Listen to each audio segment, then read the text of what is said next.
Everything I get, I'm murk. You can tell by the way I walk, I ain't just talking about it. I stay putting in that work, that work. Everything I get, I'm murk. You can tell by the way I walk, I ain't just talking about it. I stay putting in that work. I'm up in the morning like 5 in the morning, I'm already on. So when you just getting out of the box, boy, I'm rounding the corner. This ain't a persona, I do this for free. I'm home to system. Previously on Inside the Body Shop. So I have a Hyundai Sonata here. This one's getting a new quarter panel.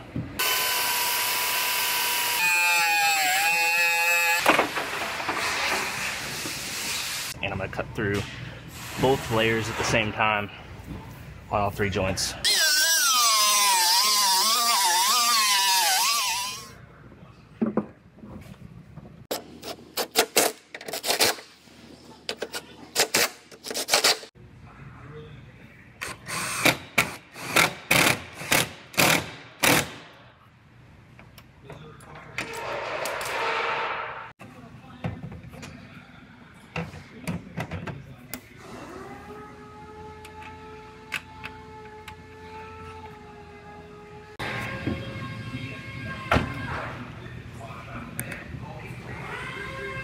Alright, so I got this one all fit up. My gap at the trunk lid and the taillights look good. My door gap looks nice and even. So I'm going to go ahead and lift this panel back off. I'll put my panel bond adhesive through this area, and I will get this quarter panel on there permanently. So I ran 4 or 5 sheet metal screws around the edges of this quarter panel that I use as alignment pins to make sure whenever I put it on, it goes back in the exact same spot. I'll put all these screws back in.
Alright, this one is all ready for primer. It's all prepped out. I'm going to send it over to our paint department and let them prime this one up. And I'm going to dive into the next one.